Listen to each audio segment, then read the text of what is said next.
시편 68편은 성경 중에서 제일 난해한 그런 부분 중에 한 부분입니다. 시편 68편 말씀은 이제 승리를 이루신 하나님의 행진을 찬양하는 시입니다. 우리는 이 시편 68편을 이제 세 부분으로 나눠 살펴보고 있는데 지난주에 두 번째 부분을 살펴봤습니다. 어떤 내용이었는가 하면 여호와 하나님은 높고 장엄한 헬몬산에 거하시는 것이 아니라 예루살렘에 있는 작은 산 시온산에 거하기를 기뻐하셨습니다. 그렇다고 여호와 하나님이 약한 분이 아니라 그의 병거는 천천히고 만만입니다. 이렇게 크고 강하신 여호와 하나님은 대적을 철저하게 또 완전하게 심판하셨습니다. 여호와 하나님은 원수들에 대해서 완전하고 또 영원히 승리하셨기 때문에 개선식을 행하시는데 개선 행렬에 모든 하나님의 백성들이 동참하며 함께 즐거워하고 기뻐하고 찬양하는 겁니다. 우리의 예배와 찬양과 기도 시간이 바로 이런 시간입니다. 여호와 하나님이 큰 승리를 이루셨는데 거기에 함께 이제 그 개선식에 참여하면서 함께 찬양하고 기뻐하고 영광을 돌리는 이제 시간이죠. 지난주 말씀에서 가장 중요한 말씀이 이제 18절 말씀인데 바울이 이제 에베소서 4장 8절에서도 인용한 그런 말씀입니다. 어떤 말씀인가 하면 예수 그리스도가 땅에 내려오셨다가 하늘에 이제 올라가시면서 전리품을 그의 백성들에게 나눠준다는 말씀입니다.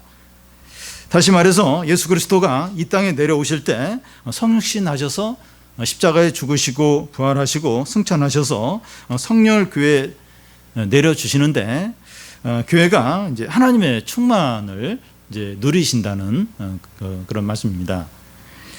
이런 일은 이제 신약 시대에 일어나게 됩니다. 시편 68편은 이제 신약 시대에 일어날 일들을 미리 이제 말씀을 이제 하고 있습니다.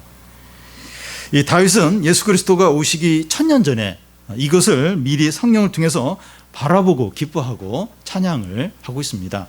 그러니까 지금 우리가 살펴보는 시편 68편의 말씀은 신약 시대에 일어날 이 일들이에요. 다윗이 예수님이 오시기 전 그 1000년 전에 이제 성령을 통해서 이걸 미리 내다보면서 지금 기뻐하고 찬양하고 지금 영광을 돌리고 이제 있는 겁니다. 이 시간 살펴볼 말씀도 신약 시대에 이루어질 일들을 다룹니다. 어떤 내용인가 하면 그 지난 시간에 살펴본 그 예수 그리스도가 원수인 사단을 완전히 또 철저하게 이기셨기 때문에 이스라엘 백성뿐만 아니라 온 땅의 백성들이 온 나라들이 함께 이제 찬양하고 기뻐하는 그런 내용입니다. 요한계시록 그 7장 9절에 이 부분을 이제 잘 보여주는 말씀이 있는데요. 각 나라와 족속과 백성과 방언에서 아무도 셀 수 없는 큰 무리가 나와 흰 옷을 입고 손에 종려 가지를 들고 보좌 앞과 어린 양 앞에서 엄청난 이제 찬양을 하는데 그런 영광스러운 광경을 이제 보는 것 같아요. 그러니까 오늘 말씀이 온 나라 또 온 그 백성들이 나와서 막 하나님을 찬양하는 영광을 돌리는 이제 그런 이제 내용입니다. 지금 우리가 사는 시대는 그 예수 그리스도의 승리와 구원과 영광의 복음을 온 세상에 선포해서 모든 사람들이 이제 하나님께 돌아오고 예배하고 찬양하는 그런 시대죠. 그러니까 그 하나님의 이 구원의 역사가 이제 그 에덴 동산에서 이제 세상을 창조하고 에덴 동산에서 그 예수님이 이제 마지막 재림하면서 이제 이렇게 하나님의 구원의 역사가 이제 끝나게 되는데, 그러니까 그 중간에 그 제일 중요한 게 이제 예수 그리스도가 이제 십자가에 죽으시고 부활하시고 그러면서 이렇게 죄를 용서하시고 그러면서 이제 사람들을 이제 초청하는. 그러니까 그 오늘 우리 이 시대가 이제 이미 예수 그리스도가 구원을 이루신, 그래서 막 천국으로 초청하는 그런 시대죠.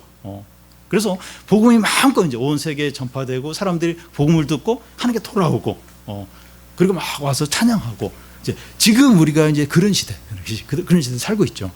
근데 오늘 말씀이 이제 예수님 오시기 전 1000년 전에 다윗이 성령을 통해서 이걸 미리 바라본 거예요. 예수 그리스도가 오셔서 구원을 이루고 그래서 막 사람들이 막 이 복음에 반응하고 기뻐하고 그걸 이제 미리 내다보고 이제 이렇게 찬양하는 그런 이제 내용입니다. 먼저 이제 모든 승리는 하나님이 주셨다는 겁니다. 28절을 우리 같이 한번 읽겠습니다. 내 하나님이 너의 힘을 명령하셨도다. 하나님이여 우리를 위하여 행하신 것을 경고하게 하소서. 내 하나님이 너의 힘을 명령하셨도다 이제 하는데, 이 하나님께서 주시는 힘으로 내가 승리할 수 있었다는 겁니다. 이 무슨 말인가 하면 그 오늘 말씀 앞에서 여호와 하나님께서 원수들의 정수리를 깨트려 버리고, 또 성도의 발이 원수들이 흘린 피에 잠길 정도로 철저하게 완전한 승리를 주셨다는 말씀을 받습니다. 그런데 이런 승리를 거둘 때 하나님은 보이지 않고 사람들만 드러나는 겁니다. 예를 들면 다윗과 그의 백성들이 블레셋과 전쟁을 할 때 하나님의 능력으로 전쟁에서 승리를 하지만 하나님은 드러나지 않고 다윗과 그의 백성들만 드러나는 겁니다. 그래서 마치 다윗과 그의 백성들의 능력으로 전쟁에서 이긴 것처럼 여기기가 쉽다는 거예요. 그러니까 분명히 하나님의 능력으로 전쟁에 승리했는데 하나님 안 드러나요. 이 백성들과 다윗의 어떤 능력만 이제 드러나는 겁니다. 그래서 마치 그 사람의 능력으로 이긴 것처럼 이제 그렇게 여기기가 쉬운 겁니다. 근데 다윗은 하나님의 능력으로 승리할 수 있었다고 분명하게 이제 고백을 이제 하고 있는 겁니다. 창세기에서 야곱은 이제 삼촌 나반이 이제 나반의 불의함에도 불구하고 이 자기 재산이 엄청나게 많아질 수 있었던 이유가 여호와 하나님께서 자기를 위해서 싸우셨기 때문이라고, 삼촌 나반의 재산을 하나님이 빼앗아서 내게 주셨기 때문이라고 그렇게 고백을 했습니다. 그러니까 그 눈에 보이는 건 이제 다윗이 막 이제 그 양들 염소 이렇게 교배할 때 거기 얼룩얼룩한 거 해가지고 그래서 이제 막 그 야곱의 재산이 늘어난 것처럼 그렇게 이제 겉으로 드러나는 건 그래요. 근데 실제로 이제 야곱의 재산이 그렇게 많아질 수 있었던 건 하나님이 이제 야곱을 위해서 싸웠기 때문이다. 이제 그렇기 때문이라고 이제 야곱이 딱 이제 고백을 이제 하고 있죠. 안 보이는 하나님의 은혜 때문이라는 거죠.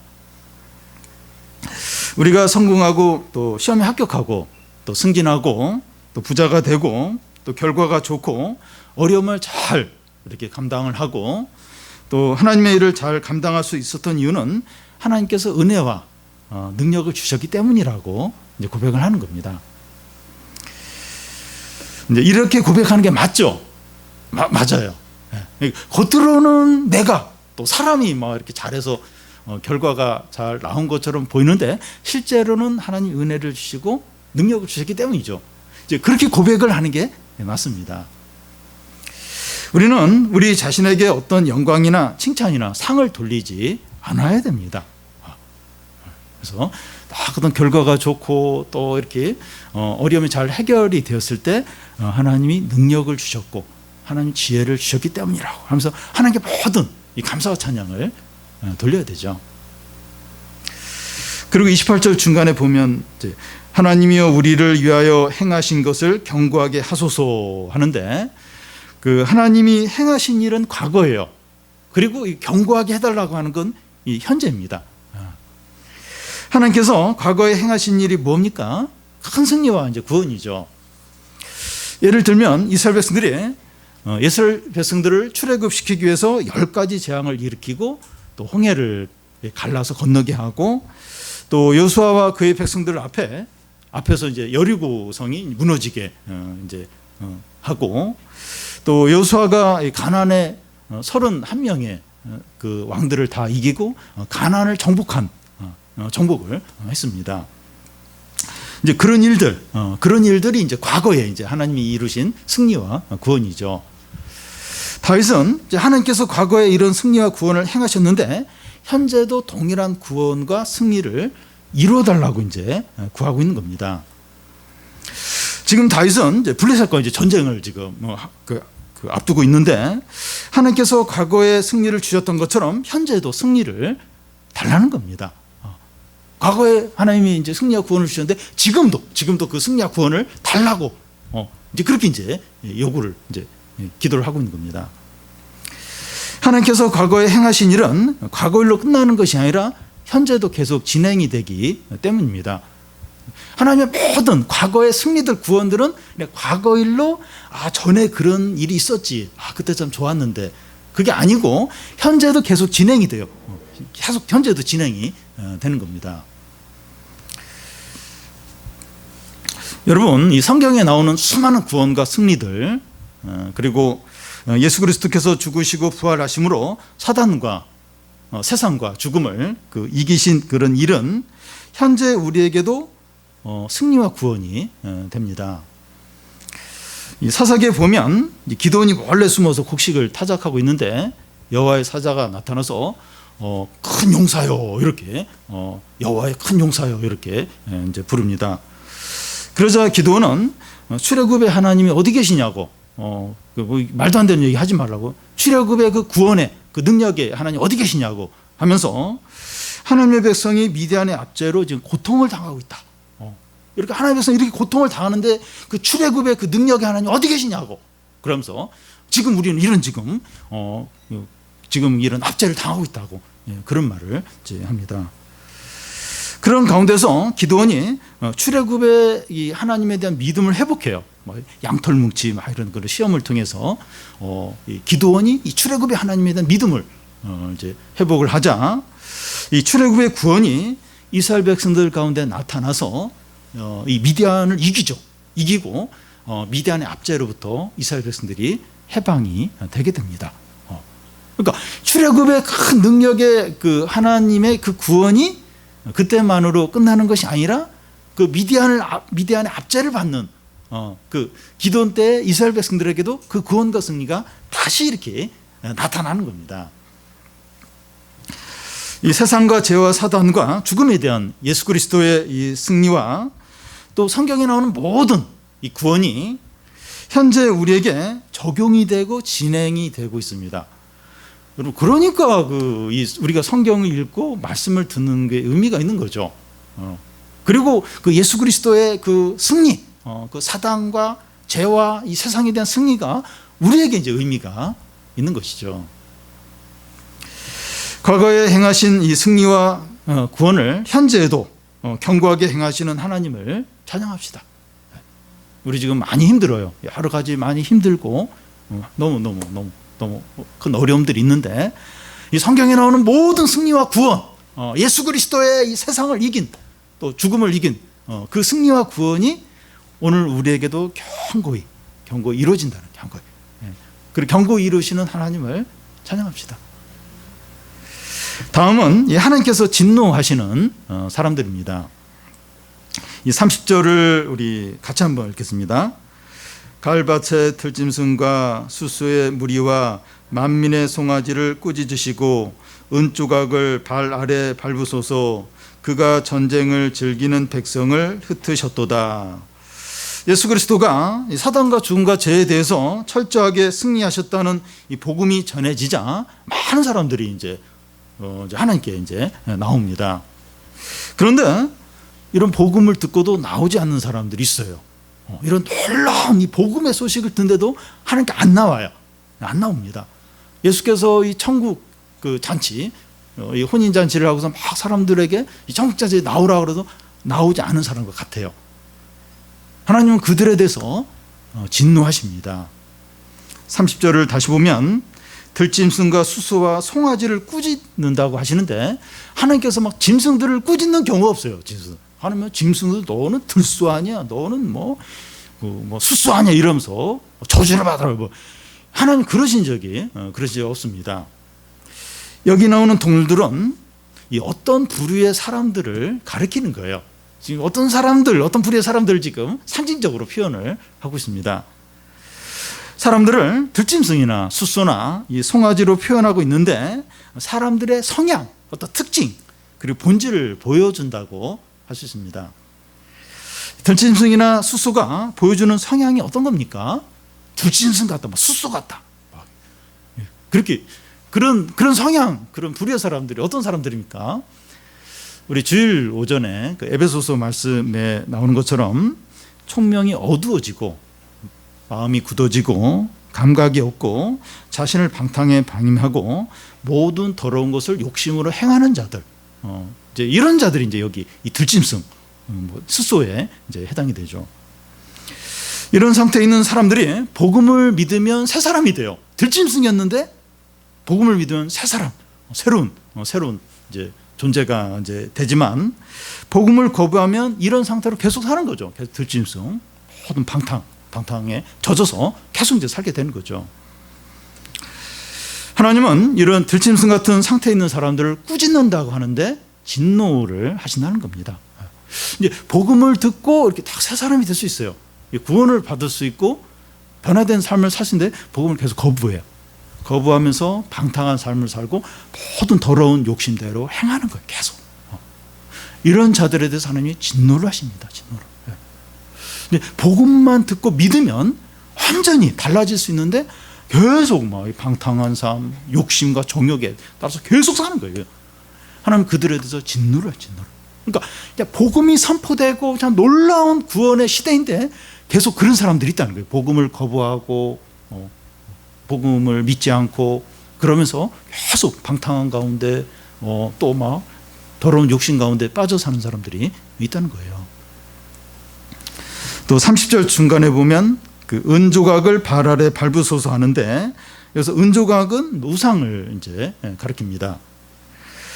예수 그리스도가 죽음에서 부활하셔서 이제 세상을 이기신 그 신약 시대는 이 복음이 전파되는 진리의 대낮이에요. 진리의 대낮.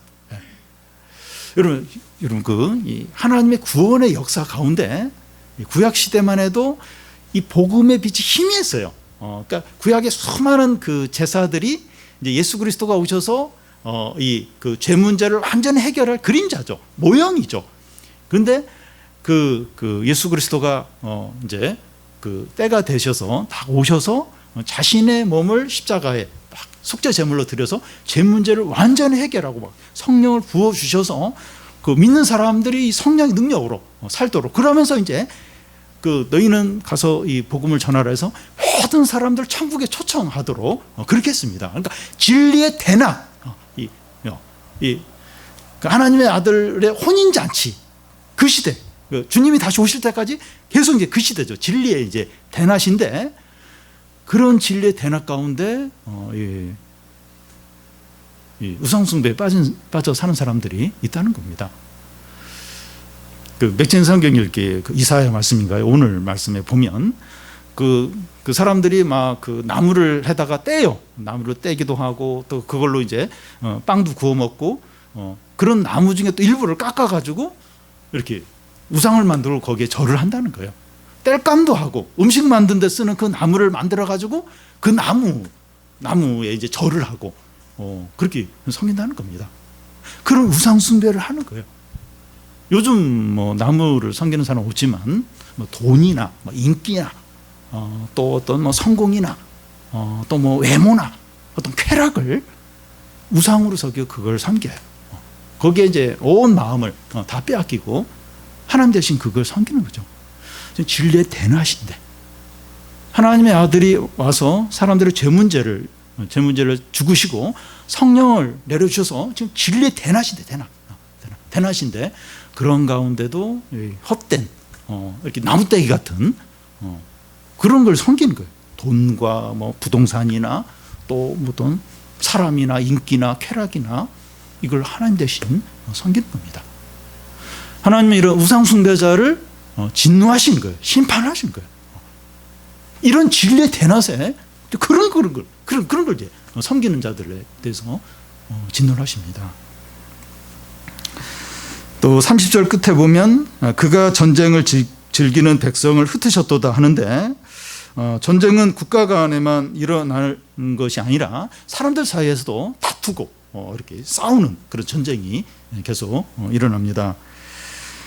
복음을 거부하는 자들은 서로 끝없이 싸우고 또 다투고 그렇게 해요.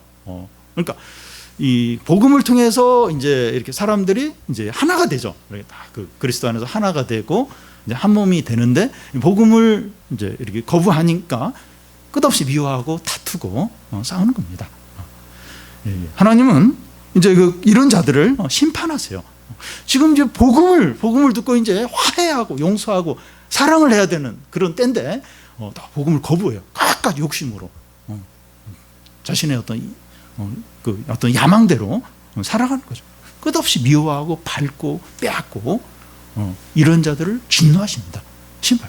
지금이 어떤 시대, 하나님의 아들이 와서 피를 흘리고 모든 죄 문제를 해결하고 지금 그럼 이 구원을 이루는 데인데 거부해요. 복음을 다 거부하고 자신의 욕심으로 이기적인 마음으로 계속 싸우고 빼앗고 미워하고 진노를 이런 자들에게 진노하십니다. 하나님의 아들이 세상에 와서 죽으시고 부활하심으로 이 사람들을 이제 천국에 초청해요. 이 천국 초청이 복음이죠, 복음. 이 복음 전파인데 일부 사람들이 복음을 거부하면서 들짐승처럼 욕심대로 살아요. 욕심대로 살고 우상숭배에 빠져 지내고 서로 끝없이 다투고 싸우는 겁니다. 복음을 듣고 많은 사람들이 천국에 들어오지만 다른 한편에서는 또 이런 사람도 있는 거예요. 우상숭배에 빠져 있고 막 정욕에 빠져 있고 또 서로 막 미워하고 싸우고 일부에서는 복음을 거부하면서 이제 그런 사람들이 또 많이 있는 겁니다. 하나님은 그런 자들을 진노하시고 심판하셔서 멸망에 이르게 합니다. 지금 막 두 분류로 나눠졌어요. 이 복음을 듣고 반응하면서 전심으로 나오는 사람 있는가 하면 다 거부하고 우상숭배에 빠지고 욕심에 더 살고 그러면서 결국은 이제 심판으로 멸망당하는 그런 딱 두 분류로 인류가 나눠져 있습니다. 그런데 많은 사람들이 또 복음에 반응해서 하나님께 돌아옵니다. 29절을 우리 같이 한번 읽겠습니다.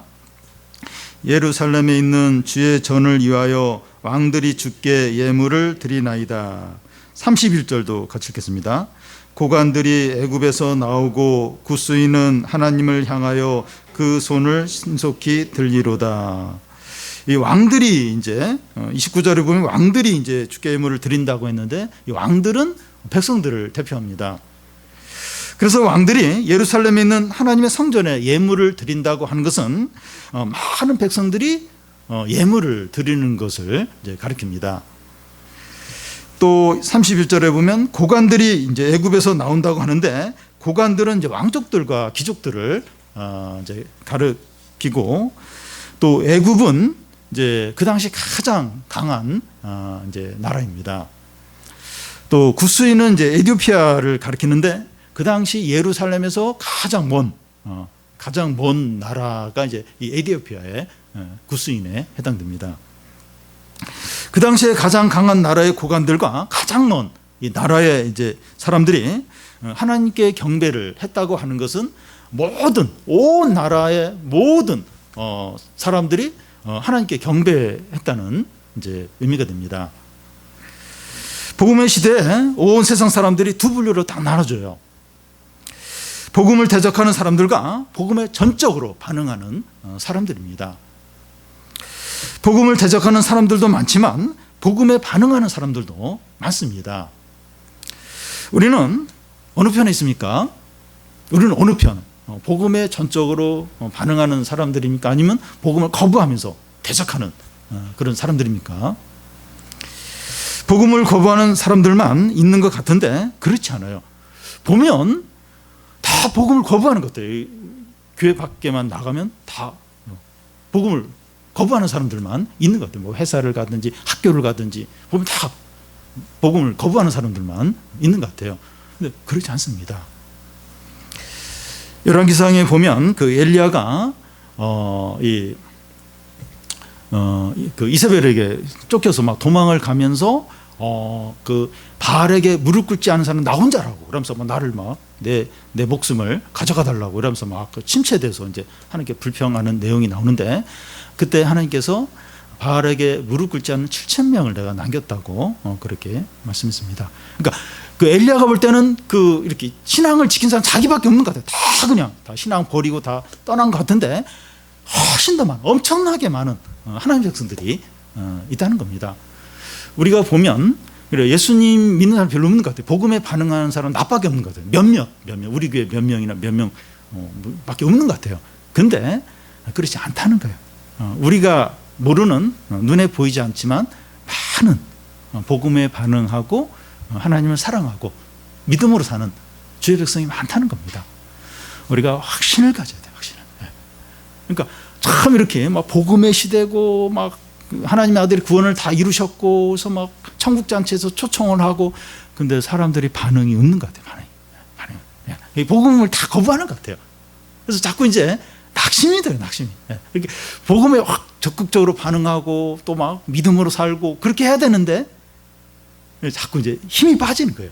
나만 이렇게 막 신앙생활 하는 것 같고 확신을 두 부류는 딱 두 부류예요.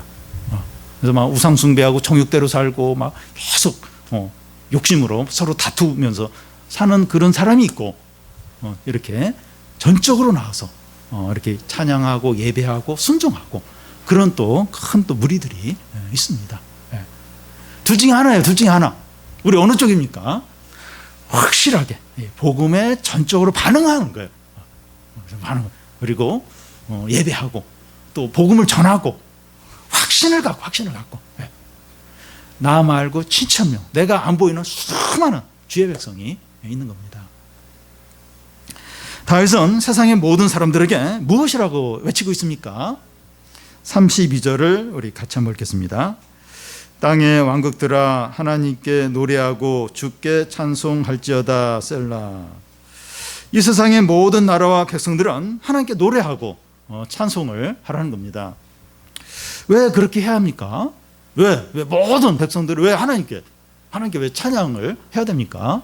다윗이 그 이유를 바로 이야기를 합니다. 이유가 있다는 거예요. 그렇게 하나님을 찬양할 이유가 있다는 겁니다. 왜 우리가 하나님을 찬양해야 되는가? 왜 복음에 반응해야 되는가? 그럴 만한 이유가 있다는 겁니다. 첫 번째는 하나님은 최고의 통치자이시기 때문입니다. 33절을 우리 같이 한번 읽겠습니다.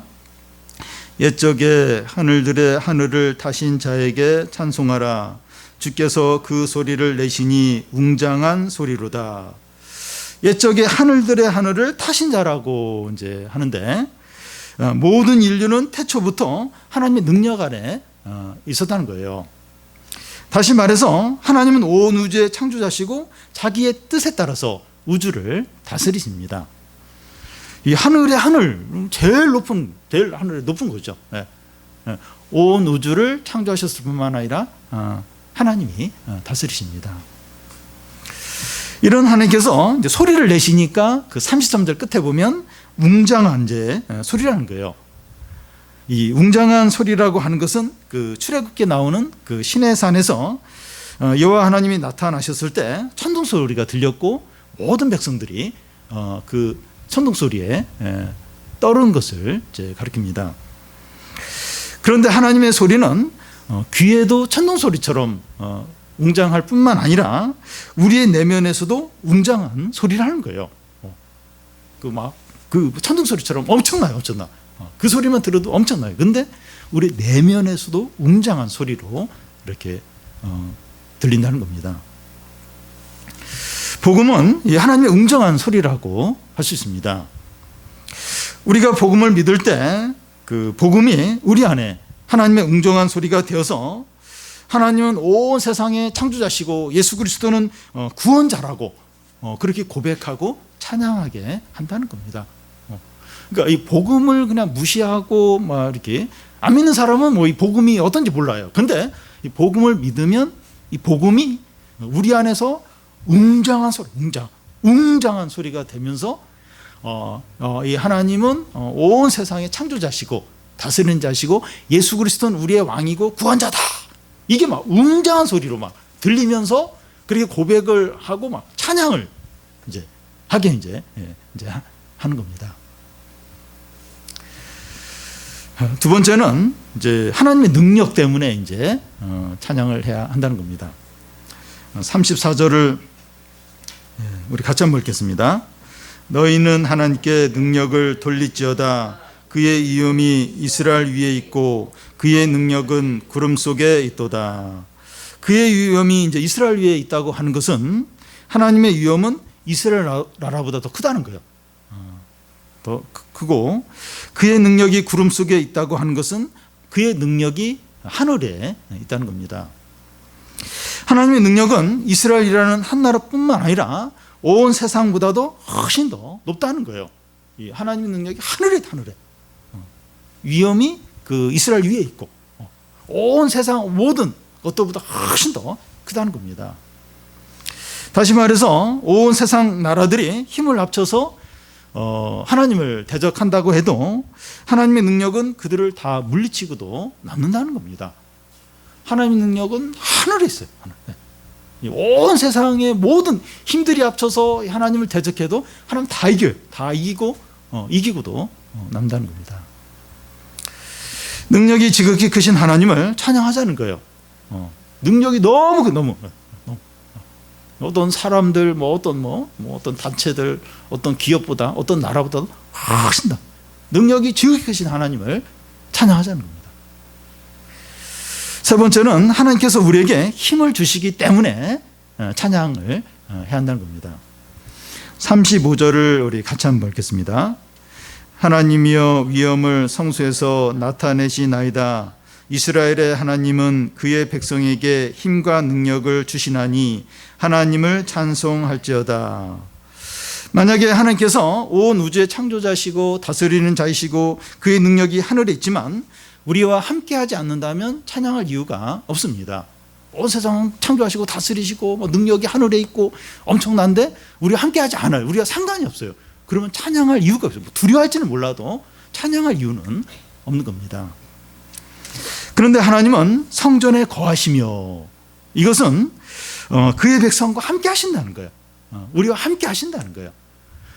여러분 이스라엘 백성들이 그 광야를 이렇게 여행할 때 성막이 있었고 그 성막이 뭔가 하면 그 하나님 이스라엘 백성들과 결혼을 하잖아요. 그 저기 시내산에서 서로 언약을 맺잖아요. 결혼을 하는데 그 성막이 그 신방에 해당이 됩니다. 그러니까 하나님 이스라엘 백성들과 항상 어디를 가나 40년 동안 함께 하시는 거예요. 함께 하실 뿐만 아니라 그 힘과 능력을 그의 백성에게 주신다는 거예요. 35절에 보면 힘과 능력을 이스라엘 하나님이 그의 백성에게 주신다는 거예요. 그 크신 하나님이 함께해요. 항상 함께하면서 그의 백성들에게 힘과 능력을 주시는 겁니다. 하나님의 아들이 이제 성육신에서 그의 백성과 함께 하시면서 십자가에 죽으시고 부활하시고 또 승천하신 후에 성령을 내려주셔서 우리에게 생명과 능력을 공급해 주십니다. 그 아들이 성육신에서 우리 함께 했어요. 그리고 부활 승천해서 올라가셨어요. 그러면서 대신 성령을 보내주신 거예요. 성령을 우리 안에 우리 안에 주셔서 생명과 능력을 계속해서 공급을 해주십니다. 우리는 우리 안에 계신 성령을 통해서 계속해서 이제 힘과 이 능력을 공급을 하는 거예요. 우리가 이제 그걸 자꾸 이제 잊어버려서 그렇지 우리 안에 계신 성령님을 우리가 의식하고 의지만 한다면 그리고 그리스도가 머리 대신 몸의 지체다. 우리가 그리스도와 생명으로 연합되어 있다. 그걸 우리가 기억하고 의지만 한다면 무한히 이제 힘과 능력이 우리에게 공급이 되죠. 이 35절 중간에 이스라엘의 하나님은 그의 백성에게 힘과 능력을 주시나니 하나님을 찬송할지어다. 우리는 주님으로부터 모든 것을 공급받고 모든 것을 돌려드리는 겁니다. 우리는 주님으로부터 모든 걸 공급받아요. 모든 걸 공급받습니다. 그래서 모든 걸 그 주님께 다시 돌려 드려야 합니다. 우리가 주님으로부터 이 모든 것을 공급을 받는다고 하는 것은 우리가 그리스도가 머리신 몸의 지체로서 생명과 능력과 지혜와 사랑과 기쁨을 한없이 공급받아서 사는 것을 말합니다. 우리가 이제 하루를 사는 거, 오늘 우리가 하루를 살고 지금 이 자리에 있는데 어떻게 해서 이 자리에 오게 됐습니까? 하나님 오늘 우리에게 생명을 주셨죠. 그리고 이제 이렇게 2번 혹은 3번 먹을 걸 줬어요. 밥을.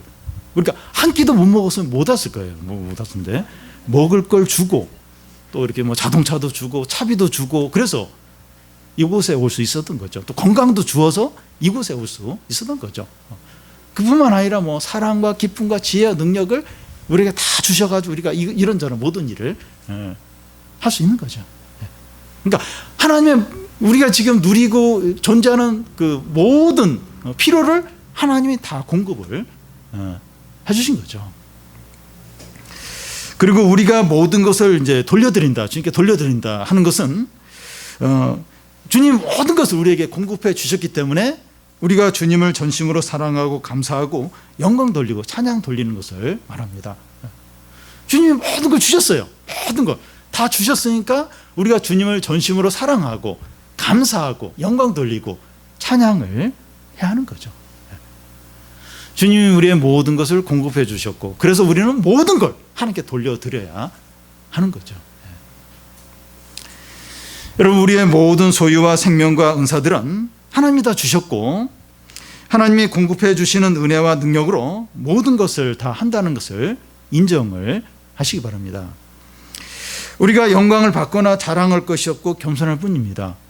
그럼 뭘 자랑을 하겠습니까? 뭘 우리에게 영광을 돌릴 수 있겠습니까? 그러니까 참 이렇게 머리가 좋은, 공부를 잘하는 사람이 있어요. 물론 노력해서 그런 부분도 있지만 머리가 얼마나 좋은 거예요. 그러니까 하나님이 그런 머리를 주신 겁니다. 좀 더 이렇게 예쁘게 멋있게 생긴 사람 자랑할 게 없어요. 자기가 뭐 태어날 때 뭐 얼굴을 그렇게 성형해서 나온 건가요? 그냥 하나님 그런 외모를 주신 거죠. 또 뭐 이렇게 재산이 많고 뭐 돈이 많고 성공한 사람들, 물론 성실하게 일을 했죠. 근데 하나님이 그런 길을 열어준 거죠. 그리고 또 뭐 부모로부터 받기도 하고 또 이렇게 뭔가 사업을 했는데 잘 된 거죠. 잘 된 거죠. 그 열심히 노력했으니까 내가 다 해서 이제 이렇게 된 거 아닌가. 여러분, 열심히 노력한 사람이 얼마나 많은지 몰라요. 근데 누구는 되고 누구는 안 되는 거예요. 하나님의 은혜죠, 은혜. 그러니까 자랑할 게 없어요. 어떤 것도 자기에게 영광을 돌릴 수가 없습니다. 다 받은 거죠. 다 받은 거죠. 겸손할 겸. 아이고, 내가 이것으로 교만하면 안 되지. 자랑하면 안 되지. 남 무시하면 안 되지. 겸손할 뿐이죠.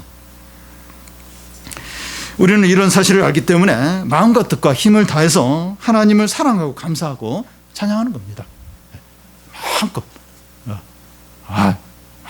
마음껏 온 힘을 다해서 하나님께 감사하고 찬양하는 거죠.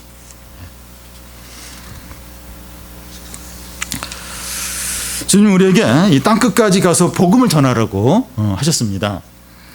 우리는 생명과 승리와 영광의 복음의 증인으로 살아야 합니다. 침체와 두려움과 욕심에 빠져 살면 안 돼요. 잠시 이렇게 두려움 가운데, 욕심 가운데, 침체 가운데 빠져서 살 수는 있지만 잠시 그렇게 해야지 다시 빨리 일어나서 다시 일어나야 돼요. 그래서 회복을 해야 됩니다. 두려움과 침체와 욕심 가운데 빠져 살면 안 돼요. 대부분의 시간을 두려움 가운데, 침체 가운데, 욕심 가운데, 그러다가 잠깐 조금 믿음으로 살 듯 하다가 다시 또 그러면 안 돼요. 지금은 그런 시대가 절대로 아닙니다. 영광과 승리와 구원의 복음의 증인으로 살아야 되죠.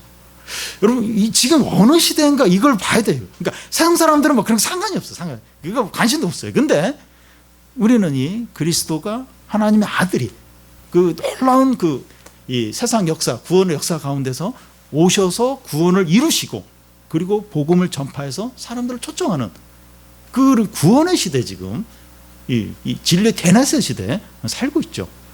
생명과 영광과 구원의 복음의 증인으로, 그 증인으로 이제 사는 겁니다. 이 시대는 온 세상 나라와 사람들이 하나님을 찾고 예배하고 찬양해야 할 때예요. 지금이 그런 시대입니다. 그런 시대. 지금 그 다윗이 1000년 전, 예수 그리스도 오시기 1000년 전, 지금으로부터 3000년 전에 이걸 노래하고 있어요. 이걸 모든 온 나라 백성들이 주의 성전에 와서 예물을 드린다는 거예요. 애굽의 고관들이 오고 구스에서 사람들이 와서 하나님께 예물을 드린다는 거예요. 실제로 그런 일은 안 일어났어요. 신약시대 모든 온 나라 백성들이 하나님께 나와서, 온 나라가 와서 하나님께 예배하고 찬양할 것을 미리 내다보고 지금 이제 이런 지금 찬양을 하고 있는 거죠. 지금이 그런 시대, 지금이 온 나라 백성들이, 모든 사람들이 이렇게 하나님께 예배하고 찬양할 그런 시대죠. 코로나19로 온 세상이 정지가 됐어요. 모든 게 비행기도 안 뜨고 뭐 모든 게 지금 수출도 안 되고 이 관광도 안 되고 뭐 일부 조금 재개되긴 했지만 모든 게 지금 올스톱이 되고 세계적으로 41만 명의 사망자가 나왔습니다. 여러분 이렇게 한순간에 이렇게 사람들이 많이 죽은 적 있습니까? 그 미국이 이제 11만 명이 넘게 사망자가 나왔는데 베트남 전쟁 또 6.25 한국 전쟁에서 죽은 자보다 훨씬 많은 그 사망자가 지금 이 코로나로 이제 죽었다고 그래요. 지금 세상이 코로나로 지금 이렇게 되었는데 하나님이 이제 이걸 통해서 사람들에게 원하시는 게 뭡니까? 모든 걸 정지하라는 거예요. 정지가 됐어요. 정지. 그 하나님을 바라보고 복음에 반응하라고. 이 코로나19로 지금 온 세상을 정지시킨 거죠. 저뿐만 아니라 대부분의 사람들이 이 코로나가 한 달 정도, 길면 2달 정도 하고 끝날 줄 알았어요. 그게 아니에요. 지금 이게 얼마나 오래 갈지 몰라요. 백신이 나와야 이제 이게 좀 나아질 텐데 백신이 언제 나올지도 모르고 또 효과가 어떨지도 모르고 지금 길어지고 있어요. 그러니까 사람들이 정신을 안 차리는 이게 하나님께 안 돌아오는 거예요. 복음에 반응 안 하는 거예요. 복음에 반응하도록 이 코로나19로 그냥 40만 명이 넘게 온 세계 그렇게 했는데 복음에 반응하는 사람은 거의 없는 것 같아요. 거의 없는 것 같아요. 유럽은 이제 어떻게 해서든지 다시 축구나 스포츠를 재개하려고 정신이 없어요. 그 영국이 지금 4만 명이 넘었는데 지금 축구를 재개를 하려고 그래요. 미쳤어요. 근데 축구가 종교니까 그러니까 코로나로 죽어가면서도 축구 보면서 조금 위로받으면서 죽어가는 거예요. 죽어가면서도 축구를 볼지언정 복음은 안 들어요. 하나님께 안 돌아와요. 영국이 어떤 나라입니까? 엄청난 순교자들 그 부흥이 엄청나게 일어나고 영국을 통해서 세계에 이제 복음이 전파되고 그런 나라인데 지금 4만 명이 바이러스로 죽어가면서 복음으로 안 돌아와요. 축구는 볼지언정 복음은 안 들어요. 지금 온 세계가 지금 그러합니다. 거의 반응이 없어요. 우리나라도 마찬가지고 거의 복음에 반응이 없어요. 회개도 없고. 성도들에게는 이 코로나가 어떤 의미가 있습니까? 회개하도록, 믿음을 회복하도록, 신앙을 예배를 회복하도록. 그렇게 형식적으로 예배 드리면 예배 가져가겠다. 이 말씀을 못 듣게 하겠다. 그래서 더 회개하고 예배에 간절하고 더 기도하도록. 근데 많은 믿는 사람들이 기회로 삼아요. 기회로. 교회 안 갈 기회, 또 예배 안 드릴 기회, 기도를 안 할 기회, 모임에 빠질 기회. 물론 뭐 다 그런 건 아니지만 훨씬 더 이렇게 영적으로 약해지고 더 욕심으로 살고 더 세상으로 나가는 기회로 이제 삼는 그런 교인들이 많은 겁니다. 지금이 어떤 시대인데 이런 엄청난 지금 이 의료 기술이 또 과학 문명이 제대로 발달한 이 시대에 바이러스로 인해서 이렇게 엄청난 사망자가 오면서 이렇게 생각을 해야 되는데 이게 돌이켜야 되는데 전혀 더 우상 숭배하고 있고 더 정욕으로 나가 있고 더 싸워요. 여기 오늘 말씀 살펴본 대로 복음에 대적하면서 더 욕심으로 더 싸워요. 더 싸우고 중국과 미국 얼마나 싸우는지 모르고 일본하고도 마찬가지고 더 싸우고 더 욕심을 나가고 더 어떻게 하면 더 이렇게 즐길까 죽어가면서도 즐길까 안 돌아옵니다. 우리가 이 생명과 승리와 영광의 복음의 말씀을 알아요.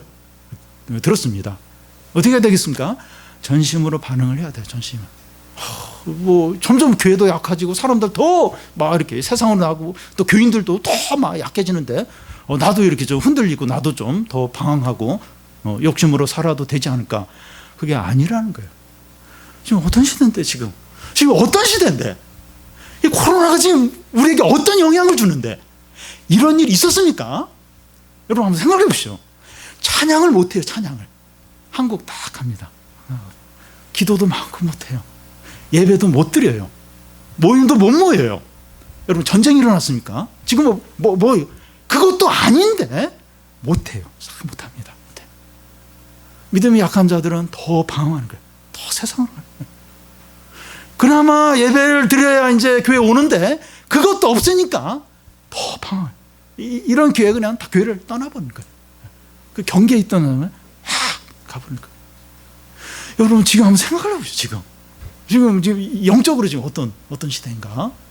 근데 영광과 구원과 이 승리의 복음이 들렸어요. 우리에게 있습니다. 그리고 하나님이 이런 그 재난을 통해서 이렇게 돌아오도록 부르고 있습니다. 근데 우리가 이럴 때 어떻게 살아야 되는가? 욕심과 두려움과 의심과 그런 가운데 살면 안 되죠. 전심으로 반응하고 기도하고 하나님을 찾고 죄를 버리고 또 자꾸 사람들에게 복음을 전하고 그렇게 해야 되죠. 우리가 하나님의 말씀에 또 복음에 전심으로 반응을 해서 우리가 좀 찬양하고 영광 돌리고 감사하고 또 부흥을 누리는 그런 교회와 성도들이 다 되시기를 바랍니다.